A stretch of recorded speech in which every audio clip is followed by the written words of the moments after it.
If we go back to the different sizes of the market in the digital health sense, according to Galen Growth Asia, last year China took the highest amount of funding, 58.6% for digital health. India took 22.3%. Australia followed with 5.6% of the funding.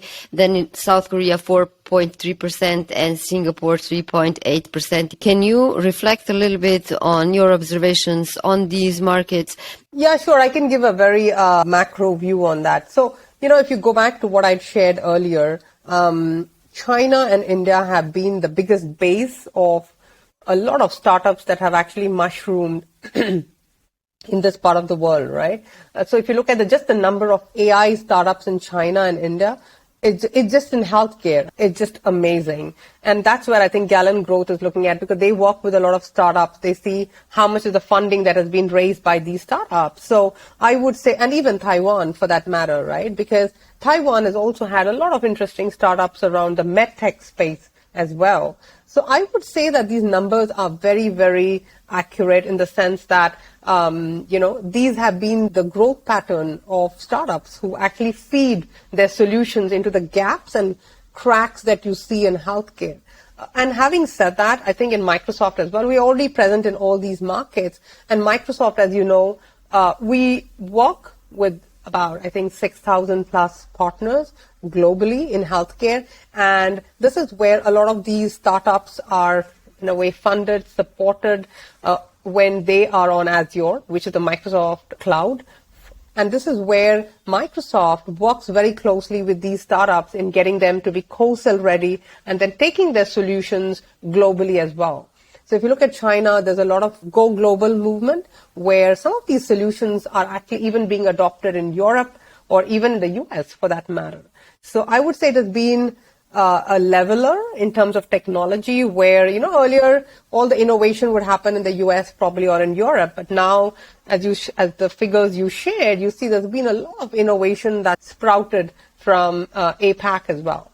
Do you see that the different healthcare system structures impact how you do business in each market? Oh, absolutely. That's a super, super interesting question. So, Chata, some markets like Australia is totally publicly funded, right? So the government funds healthcare. And then you have interesting markets like Japan, where again, you have government enforces insurance. So your health is covered, but the healthcare services are provided by private healthcare. So these are not public hospitals, but these are private hospitals, and you have government coverage or insurance for getting your care at these private hospitals. And then you have countries like Singapore. Countries like India, for example, is totally private play, where you get yourself covered through insurance and then you go to these private hospitals and get your care done. And then you have countries like Singapore, where the model is totally different, where you have copay. So the patient pays a small portion, but the government subsidizes a massive portion of that.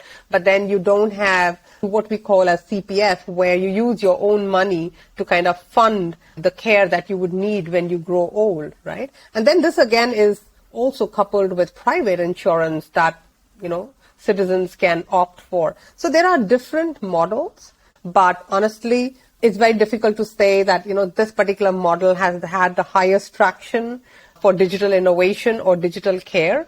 I think it's all different types of models that have developed over time.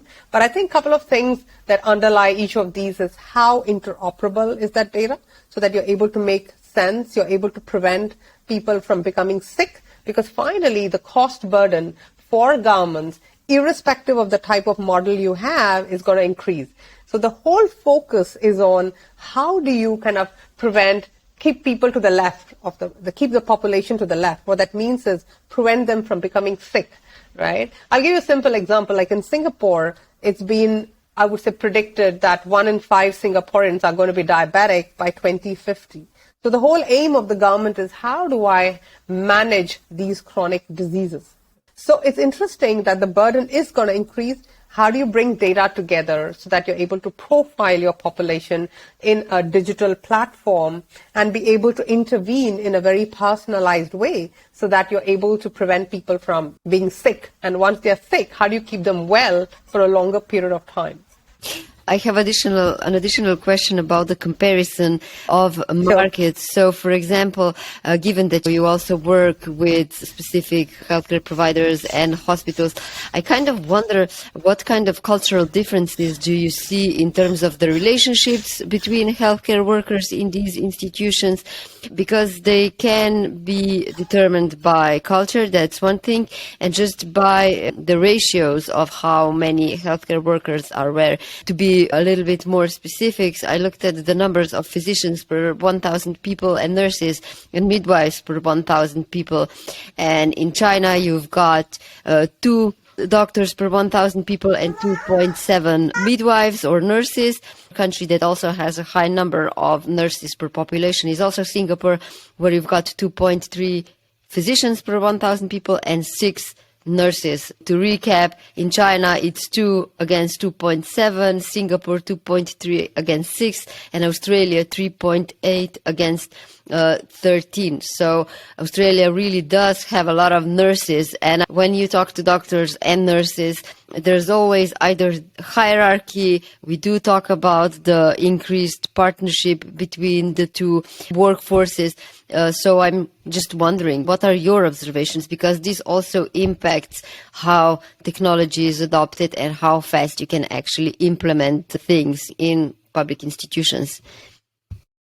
So the first thing is, I think technology adoption can happen whether you have fewer people or more people. But you're absolutely spot on that the fewer people you have, the more skewed the ratio is. You definitely would need more technology to assist you in healthcare. So that is definitely true, and you can see that in the numbers as well. The other thing is that if you look at culture, I think it is more specific to the model that is, rather than the culture, because I honestly feel that the model and the amount of money that has been invested in healthcare has a greater bearing on the number of people that you have, the number of doctors or nurses that you see per population.